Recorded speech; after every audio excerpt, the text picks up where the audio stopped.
Today's video will be focused around the culture shocks that I experienced in Germany upon my arrival. Just because German culture is the opposite of my own culture as an African person, one can imagine that the things that I found shocking here could be quite a lot. But you guys, for the purpose of this video, I've managed to shrink down the giant list into 10 major points. So if you want to find them out, sit back with me and let's explore them together. You guys, my name is Phoebe and this here is my diary. Thank you so much for clicking in and welcome to all the new faces. Let's dive into the video.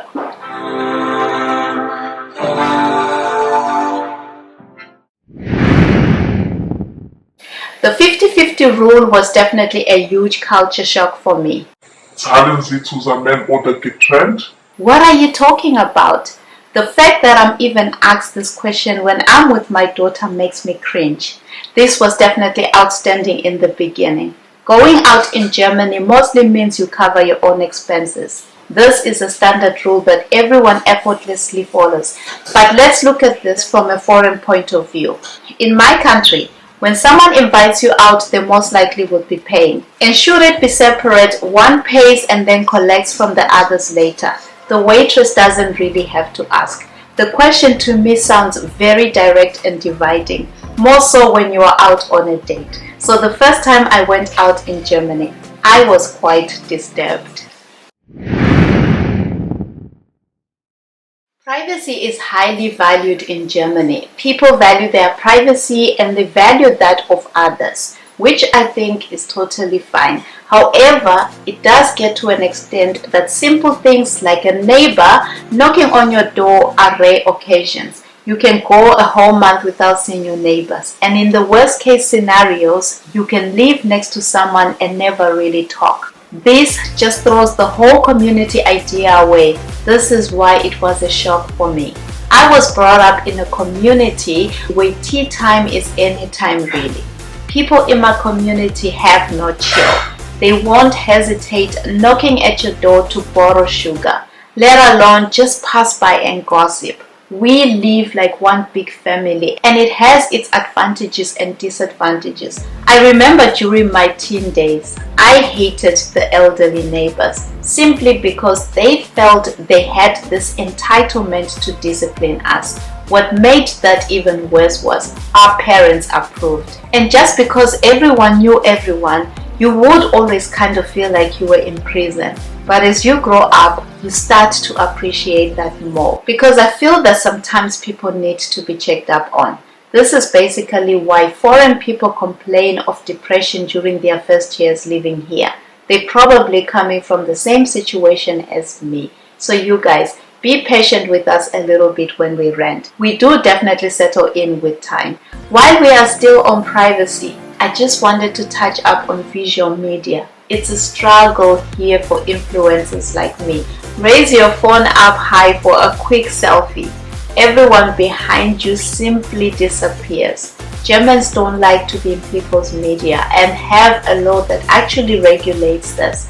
This is something that you won't experience in my country. People love to be in people's photos. They even do what we call it photo bombing. You guys, I have thousands of pictures I've made in South Africa with people in them that I barely even know. I find it cute though and a little bit funny, but I understand that this can be questionable here. This is why this is a culture shock for me. Bicycles here are considered a means of transportation. I think everyone in Germany has this useful skill. They use bicycles for health purposes and getting around, which in my opinion is quite practical. But I have to say, this was quite of a shock to me. Right after I exited the airport, the bicycle culture was just very noticeable, very artsy, beautiful, but overwhelming at the same time. So many bicycles you will not see in South Africa. It is not safe. We don't get the needed training. The infrastructure itself just doesn't allow this purpose. But you guys, let's face it, we are also just not interested. Majority of the people I know don't know how to ride a bike. I'm really an exception. I'm joking, you guys. Some people do. It's just not a thing. I remember this one trip we made to Berlin. It was on our anniversary, a time where we just wanted to do what lovers do, be romantic and share everything. But our chosen hotel, you guys, decided to separate us during bedtimes. They gave us 2 super comfortable single beds with a nightstand in between to emphasize their goal, which is at least what I thought at this time. I was mad, you guys, and I remember calling the reception to ask why. The answer I got, you guys, was very simple. Push the 2 beds together. Duh! Okay, this one really gets me. Why though? Like, why do you guys make it so hard to learn German? Every time I start to feel a tiny little bit confident with my language skills, I come face to face with what Germans would call ein Bayer, ein Hamburger, oder ein Sachse. The people who are simply there to challenge my intellect. I am working so hard, you guys, to be called bilingual. Why can't you just let me be? German dialects are truly the barrier between me and speaking Hochdeutsch. It really is difficult. I never feel like I truly can speak the language because there's always this one person who speaks funny.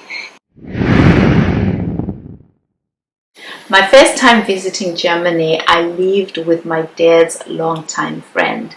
Great family really, except the fact that they starved me unknowingly. You guys, bread over dinner. They literally gave me bread over dinner for 4 nights. I had to speak out. I couldn't live with that. That's something you don't do to an African child. I felt like I was dying. Thank God I'm not shy to speak out because I would have probably wasted away. I was starving at nights, you guys, because eating so less in the evenings like Germans do was just new to me, and it's really not for me. It is called dinner for a reason.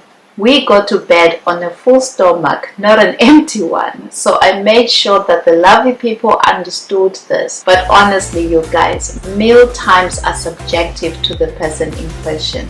I think it's something really difficult to change overnight. So if you're German and watching this, if you ever have to host my fellow brothers and sisters, please be considerate of their meal schedules. It is really a struggle. Does it get any worse than this? First, it was dinner over lunch. The next thing, we're driving on the right side. And now, we're simply celebrating Christmas on the 24th. How do you guys do this? Like Christmas on the 24th? This was like telling me my birth date was wrong the entire time. You guys, I was only 27 when I actually found out that Germans celebrate Christmas on the 24th. That was quite odd to find out. And I think the explanation for this is simple. Germans love to be on time, so they simply show up on time on Christmas. How is that? Anyway guys, as much as this was a shock for me, it was indeed a good one. Because for the past 4 years now, I have been celebrating Christmas twice. Yes, you guys, twice in a year. Christmas for you comes once in a year, mine comes twice in a year. How cool is that? So we all know that Germany attracts its tourism through its amazing culture, beautiful countryside areas, outdoor activities and forestry. The big question though is, what does tourism mean to them? Coming here first time, I was shocked at how people just don't acknowledge you as a tourist. You literally blend in and just disappear amongst the crowd. Nobody really cares that you are a tourist. This shocked me mainly because where I come from, tourism is golden and tourists are treated like king. While I was in South Africa, I made a lot of tourist friends, mainly because I lived in Cape Town. If you have been there, you would know that Cape Town is very touristic. So I came across a lot of German-speaking people and the feedback was mind-blowing. They were always so happy and they commended the service. I mean, all that was normal to me because it ran through the blood. That was, however, not until I was here. where I met up with some of them over lunch, and I remember us going back on memory lane, reminiscing on all the good days. You guys, it was so weird what happened. We all suddenly began to rant over German service, and the funny thing is this time I could relate 100%. No one was proud of German when it comes to this. If you don't understand this, you better start traveling. Have you ever heard of church taxes? It's a thing here. As a resident in Germany, you kinda have to pay church taxes, which is beneficial for you in cases of marriage, children baptism, and your death. Lucky enough though, it's not compulsory. So if you choose to skip on paying, you just don't enjoy the benefit. But this of course was really a huge surprise for me, because we don't have this in my country, and honestly I don't know of any country that has this. If you do, let us know in the comment section. This will be really interesting. What tops it up for me though is the way religion is practiced here. Going to church is not really big, and Germans don't religiously attend. Back at home, Sundays are known for church services, and the praise and worship, you guys, it's the reason why we actually go there. That's something you won't really find here, unless if it's a church created by foreigners. The way religion is practiced in Germany is different, and that was definitely a shock for me. But I'm not mad at Germans, you guys. My mom was the reason why we actually went to church. She dragged us. Sorry, Mom. Yes, you guys, you don't visit German houses with torn socks. Everyone will know. German people have this tendency of making people remove your shoes when entering their houses. This was very puzzling for me. The good thing though, it is not everyone that practices this. However, it is always safe for you to ask. German people will not be pleased with you if you walk into their houses with shoes, if it's a thing in their houses. This is something that I actually learned first time I visited a German household. Luckily for us, it is not everyone that is around us that is strict on this, so we don't always have to stress out on socks. You guys, what do you think? These were the things that dropped my jaw first time moving in Germany. Are they reasonable? Think of how we do things in my country. Would any of these things be culture shocks for you? Eating big at night, going religiously to church, being treated like a king on holiday, or opening gifts on the 25th of December. Let me know in the comment section what you guys think. I'm curious. That's it for this video, you guys, and as per always, value is my goal. If I added that with this video, please hit the subscribe button, like and share so I can reach more people. See you guys on the next video.